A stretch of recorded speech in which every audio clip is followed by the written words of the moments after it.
Oke, assalamualaikum warahmatullahi wabarakatuh. Malam ini kita akan mengkaji ataupun sedikit bercerita ataupun ngobrol mengenai isi buku dari Bumi yang Tak Dapat Dihuni.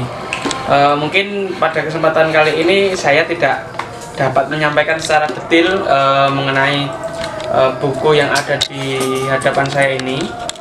Buku karya David Wallace-Wells ini merupakan aslinya adalah buku berbahasa Inggris yang diterjemahkan oleh Gramedia, dan ini merupakan cetakan yang pertama.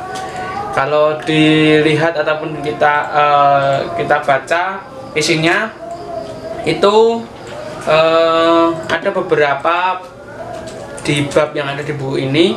Terjemahannya itu sukar untuk dipahami dan perlu banyak koreksi dalam penerjemahannya, sehingga pembaca tidak begitu sulit untuk memahami hal ataupun apa yang ingin disampaikan penulis dalam konteks ini. Nah, buku yang setebal 330-an ini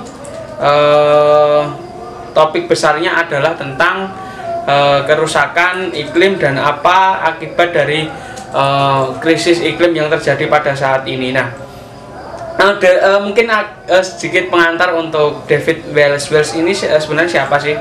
Nah, dia adalah deputi editor majalah New York Times, di mana dia juga sering menulis mengenai perubahan iklim di masa depan, mengenai sains dan teknologi. Tapi yang keren dari buku ini adalah pembahasannya itu tidak melulu soal sains, tapi juga mengarah tentang sosio-humanisnya ataupun bagaimana sih dampak dari perubahan iklim ini kepada manusia. Nah, ini sangat dalam buku ini sangat membuka cakrawala kita kalau kita ingin membaca, di mana buku ini begitu detail. Ternyata efek dari perubahan iklim itu tidak hanya soal naiknya permukaan air laut, terus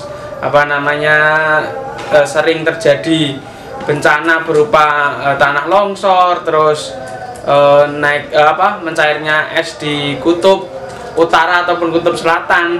Itu ternyata lebih parah kalau dalam pernyataan dari Amitav Ghosh, penulis di Flood of Fire, itu menjelaskan bahwasanya buku yang mencekam, menakutkan, dan menohok ini barangkali adalah penjelasan terluas sejauh ini mengenai perubahan iklim dan dampaknya bagi kehidupan manusia. Nah, langsung saja mungkin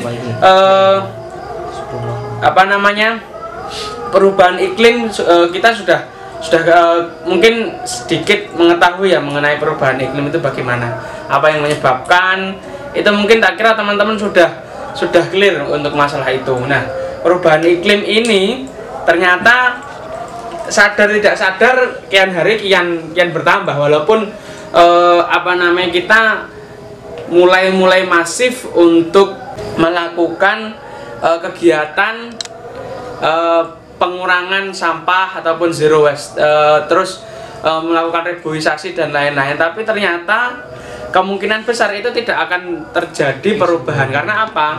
Penggunaan karbon dioksida itu masih menjadi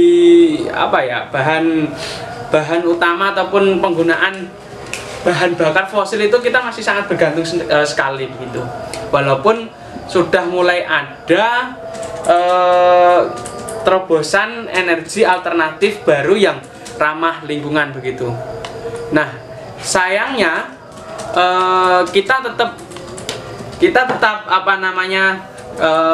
masih bergantung kepada bahan bakar fosil. Nah, yang mana sebenarnya itu dampaknya sangat besar sekali dalam perubahan iklim yang ada di dunia ini. Nah, efeknya yang ada dalam buku buku Bumi yang Tidak Dapat Dihuni ini yang pertama adalah, kalau di sini disampaikan mengenai panas maut. Nah, panas maut ini yang dimaksud adalah naiknya naiknya suhu di permukaan bumi entah itu 1 derajat, 2 derajat, sampai beberapa derajat, yang mana kalau kata David Well ini, kepunahan yang terjadi pada beberapa juta tahun yang lalu seperti dinosaurus, kehidupan yang ada di dunia, salah satunya adalah panasnya bumi begitu. Nah, lalu perubahan iklim itu juga berpengaruh terhadap kelaparan begitu. Kelaparan ini terjadi karena apa? Jika kenaikan suhu itu ada kenaikan 1 ataupun 2 derajat, itu hasil panen dari petani, entah petani gandum, entah petani padi, itu berkurang 10%. Nah, ini sadar tidak sadar sudah terjadi di Indonesia begitu.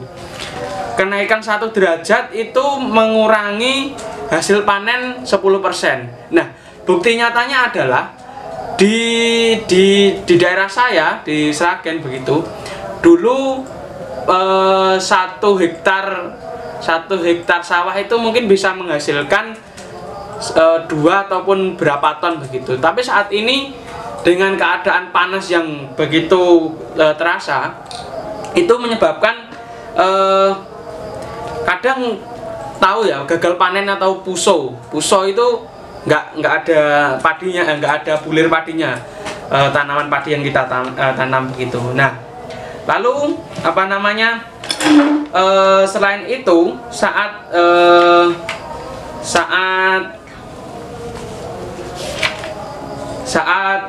bumi itu mencapai kenaikan beberapa derajat, maka menurut Norman Borlaug, barangkali alasan terbaik untuk manusia untuk menilai kemanusiaan abad Imperial Amerika ini itu adalah mengembangkan sejumlah varietas gandum dengan hasil panen besar dan tahan penyakit. Nah, yang sekarang dianggap berguna menyelamatkan nyawa miliaran orang sedunia. Karena apa?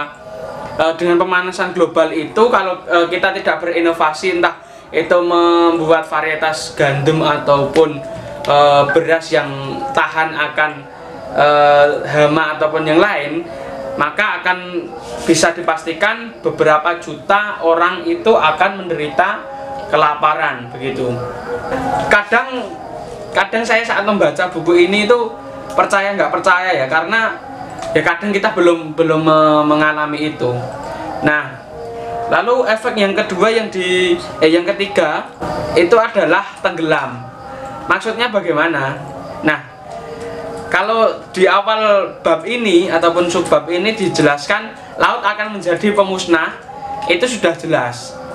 Kecuali kalau ada pengurangan emisi gas rumah kaca, kita setidaknya akan mengalami kenaikan setinggi 1,2 meter dan bisa mencapai 2,4 meter pada akhir abad ini. Nah, walaupun ada pengurangan emisi yang sangat banyak ataupun rendah karbon atau zero karbon,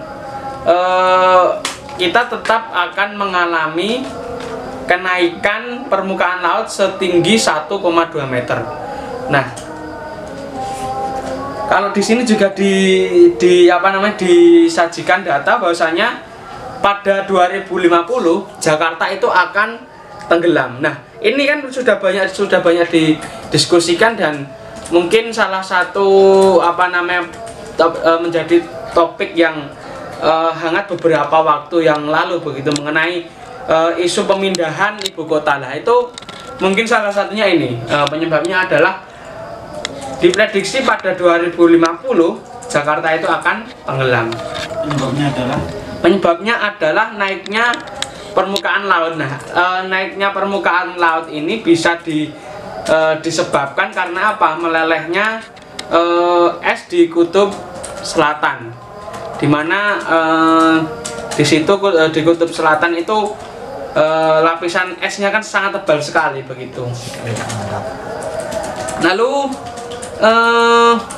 kalau di permukaan bumi itu suhunya naik 2 derajat saja, maka laut akan 6 meter lebih tinggi dari tinggi asalnya begitu. Jadi kalau seumpamanya di sini di Semarang saja permukaan laut itu hanya sampai di Pantai Marina. Nah itu kalau seumpamanya di 2 derajat panas bumi ataupun permukaan bumi itu naik 2 derajat, permukaan laut itu akan naik sampai mana ya? Kalau sebelahnya Marina mana? Mungkin sampai desa-desa di ataupun tempat tinggal di sekitar Marina itu mungkin akan tenggelam. Ngalian ya. Setinggi 6 meter. Iya, setinggi 6 meter itu kalau untuk kenaikan suhu 2 derajat saja begitu. Nah, pada kenaikan suhu yang 2 derajat itu mungkin planet itu akan kehilangan sekitar 1 juta kilometer persegi daratan, yang mana daratan seluas itu bisa ditempati oleh 375 juta orang.